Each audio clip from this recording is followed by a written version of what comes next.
Oh dear, oh dear. आज अयोध्या नगरी बड़ा ही शुभ दिन है। अयोध्या वासी ढोल नगाड़े लिए तैयार खड़े हैं, क्योंकि वर्षों के बाद माता कौशल्या की गोद भर आई है। भविष्यवाणी हो चुकी है कि पुत्र जन्म लेगा। नाम पहले से ही निश्चित है, राम।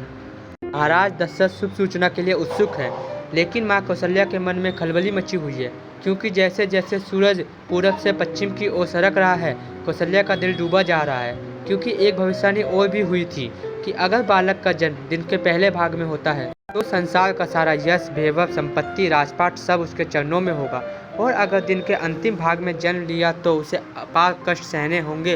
राजपुत्र होकर भी वनवासी की तरह जीवन जीना होगा। राम आए जब सूरज न पूर्व में था न पश्चिम में, न पहले भाग में न अंतिम भाग में, मध्य में।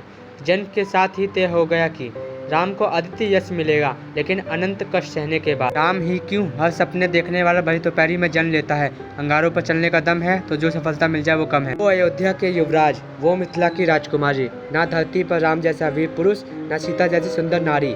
दोनों को मिलना ही था, एक दूसरे का होना ही था। लेकिन इस मिलन को दे रही थी एक चुनौती, और सीता के पिता महाराज जनक का पन कि शिव का धनुष जो आज तक कोई हिला भी नहीं पाया, जो उसे उठाएगा वही में सीता से ब्याह रचाएगा। नंबर में एक से बढ़कर एक बाहुबली, एक से बढ़कर एक सुरमा आए, लेकिन धनुष को टच से मच नहीं कर पाए। अब जनक उदास होकर बोले, क्या इस सभा में कोई ऐसा नहीं जो मेरी सीता के योग्य हो? राम मुस्कुराए, धनुष तक आए, धनुष उठाया, उसकी पतंग चढ़ाई और धनुष के 2 टुकड़े कर दिए। अगले ही पल सबके होठों पर बधाइयाँ थी और राम के गले में सीता की वरमाला। बाकी लोग धनुष क्यों नहीं उठा सके? क्योंकि वो ये सोचकर डर गए कि जो आज तक नहीं हुआ वो आज कैसे होगा। राम ने धनुष क्यों तोड़ दिया? क्योंकि राम ने अपना डर छोड़ दिया। जो अपने डर से जीत सकता है वो दुनिया भर से जीत सकता है। अब वक्त आ गया था कि दोनों अयोध्या पर राज करें, सब तरफ शुभ मंगल हो। महाराज दशरथ ने तो राज तिलक की घोषणा भी कर दी थी, लेकिन उनकी छोटी माता कैकेयी से सब देखा नहीं गया।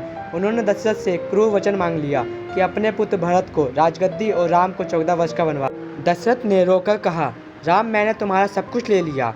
राम मुस्कुराए और बोले, मेरी आंखों से देखिए, आपने एक छोटा सा राज्य लेकर इतना बड़ा जंगल उपहार में दे दिया। समय ने राम से राजपाट छीन लिया, खाटपाट छीन लिया, पर उनकी होठों की मुस्कान नहीं छीन पाया। राम ने वनवास में भी खुशी ढूंढ ली। ना दिन है ना रात है, कोई तन्हा है ना साथ है, जैसी आंखें वैसी दुनिया, बस इतनी सी बात है।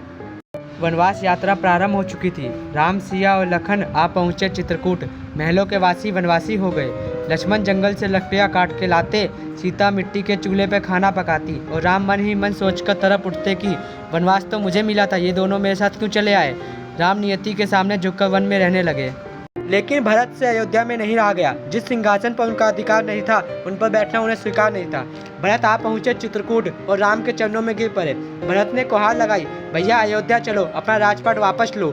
अगर राम वनवास अधूरा छोड़ देते तो पिता को दिया हुआ वचन तोड़ देते। और भरत इतने जिद्दी कि राम को ना ला पाए तो उनके पैरों की पादुका ले आए। शीश पर खड़ाव, आंखों में पानी, राम भक्त ले चला राम की निशानी। 14 वर्षों तक पृथ्वी के एक परम वैभवशाली सिंहासन पर किसी राजा ने नहीं, बल्कि पैरों की खड़ाव ने राज किया। अपनी परिस्थिति से निराश मत होना, समय सबका बदलता है, बारी सबकी आती है। एक दिन पैरों की पादिका भी मस्तक का मुकुट बन जाती है। सीता और लक्ष्मण के साथ राम चल पड़े पंचवटी की ओर, लेकिन पंचवटी जाने के लिए गंगा पार करना जरूरी था। राम ने केवट की ओर देखा, जो गंगा में नाव चलाकर अपना पेट भरता था। केवट निर्धन था, इतना कि उसका सिर हर किसी के सामने झुका रहता था। समय का खेल देखिए, लोग राम का नाम लेकर बाधाओं का समुद्र पार कर जाते हैं। खुद राम को समुद्र पार करने के लिए केवट से विनती करनी पड़ी। ये संजोग नहीं, संदेश था कि ना कोई छोटा है ना कोई बड़ा है। ये वो दुनिया है जहाँ भगवान कोई भक्त से काम परा है। पंचबूटी बहुत सुंदर जगह थी। राम, सीता और लखन वहाँ ऐसे बसे कि पता ही नहीं चला कि कब वनवास के 12 वर्ष बीत गए। लेकिन था कोई जो समुद्र के पार रहता था, अपनी सोने की लंका में। वो महाज्ञानी था, लेकिन अपने ज्ञान से निर्बलों की तरह था। उसके 10 सर थे और 10 मिलकर यही सोच रहे थे कि राम से प्रतिशोध कैसे लिया जाए, उसे मृत्यु के बराबर कैसे कष्ट दिया जाए। एक ही रास्ता था, राम से उनकी सीता छीन ली जाए। हुआ भी यही। एक दिन माता सीता भूल से लक्ष्मण रेखा पार कर गई। रावण साधु बनकर आया और शैतानों जैसा अपराध कर गया। सीता राम से ऐसे बिछड़ी जैसे तन से प्राण बिछड़ गया। जब राम और सीता का ब्याह हुआ था, तब राम इस धरती के सुंदर युवक थे और सीता धरती की रूपसी नारी। रावण के अशोक वाटिका में बैठी सीता अपने भाग्य को एक ही को लाना दे रही थी कि तुम प्राण मांग लेते तो हंस कर दे देती। तुमने तो मेरा राम मांग लिया। राम पिया तुम्हें सिया बुलाए, पिया का दुख सहा ना जाए। जिन रातों में चांद निहारा, उन रातों की तुम्हें कसम है। और न बहने दो ये नैना बरसातों की तुम्हें कसम है, पूछ रही है बिरन आंखें कब तोड़ोगी मेरी सलाखें, जिनसे धनुष तोड़ा तुमने उन हाथों की तुम्हें कसम है। राम को भी सीता के बिना जीना कहाँ स्वीकार था। निकल गए उनकी खोज में, दसों दिशाओं में पुकारा, कन कन से उनका पता पूछा। रास्ते में जो भी मिला पशु पक्षी पेड़ पौधे, सबसे राम ने एक ही बात कही, जो मेरी आंखों का उजाला है, मेरे हाथों की रेखा है, क्या तुमने उस जानकी को देखा है। जटायु ने बताया कि जानकी को रावण ले गया समुद्र पार लंका। सीता को संदेशा कैसे भेजे, किसके हाथ भेजे, कौन है जिसका साहस प्रबल है, पर्वत जैसा अटल है, वेग वायु जैसा प्रबल है, कौन है जिसमें समुद्र पार करने का बल है। प्रश्न बहुत कठिन लेकिन उत्तर बहुत सरल है। बोलो पवन पुत्र हनुमान की जय।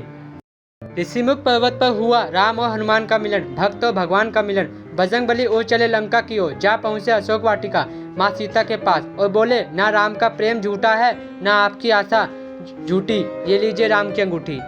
सीता रो पड़ी राम की अंगूठी देखकर और हनुमान रो पड़े माता की आंखों में पानी देखकर। हनुमान बोले, माँ अपने नैनों को रोकिए, ये क्यों आंसू बहा रहे, क्या इन्हें पता नहीं राम अपनी सीता को लेने आ रहे। हनुमान को विचार आया कि यहाँ तक आ ही गए हैं तो एक और काम करते चले, रावण को भी राम राम करते चले। जा पहुँचे रावण की सभा में, रावण ने वानर देखा, वो भी राम का दूत, जाग उठा उसके अंदर का भूत, लगा दी हनुमान की पूंछ में उसने चिंगारी। और हनुमान उन्होंने सोचा सीता को संदेशा दे ही दिया है, एक संदेशा रावण को भी दे दे, जो हमारी बहनों को हाथ लगा देंगे हम उनकी लंका में आग लगा देंगे। जब नाश मनुष्य पर छाता है पहले विवेक पर जाता है। रावण के साथ भी यही हुआ, वो सीता को लौटाने को तैयार नहीं था, यानी राम के पास अब युद्ध के सिवाय कोई उपाय नहीं था। लंका जाने के लिए समुद्र पर राम सेतु तैयार किया गया। बड़े बड़े वानर भालू वीर अपनी पीठ पर चट्टाने लादे समुद्र को बांटने लगे। राम ने देखा कि एक छोटी सी गिलहरी रेत को समुद्र में डाल रही है। राम बड़ी देर तक यह खेल देखते रहे, फिर गिलहरी को उठाया और पूछा, ये तुम क्या कर रही हो। गिलहरी ने बोला, समुद्र में सेतु बन रहा है, मैं इतनी ताकतवर नहीं कि अपनी पीठ पर चट्टाने लाद सकूं, लेकिन अपने हिस्से की रेत तो डाल ही सकती हूँ। एक गिलहरी ने कही है, लेकिन बात सही है, अंधेरी रात में उजाले का जरिया तो बनूं, अगर सूरज नहीं बन सकते तो दिया तो बनूं।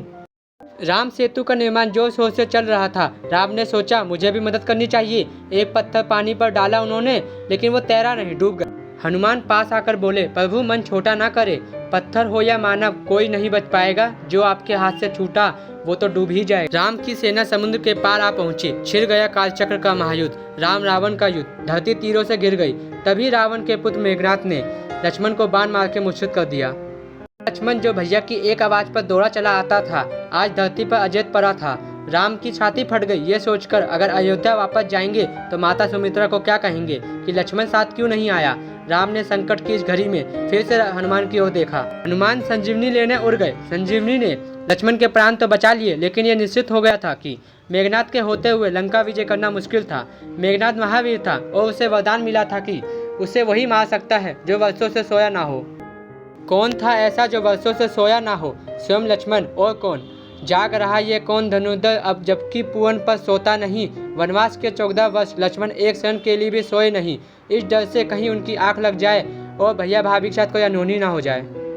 लक्ष्मण ने मेघनाथ को मार डाला और युद्ध अपने अंतिम मोड़ पर आ पहुंचा, जिसके लिए राघव ने सांगर लांघा था और पर्वत चढ़े थे। राम और रावण एक दूसरे के सामने खड़े थे। तो पूरी सृष्टि एक स्वर में कह रही थी कि सब बुराई के 10 हैं, शस्त्र सारे बेबस पे, जिस पे जिम्मेदारी है तू ही है वो अवतारी है।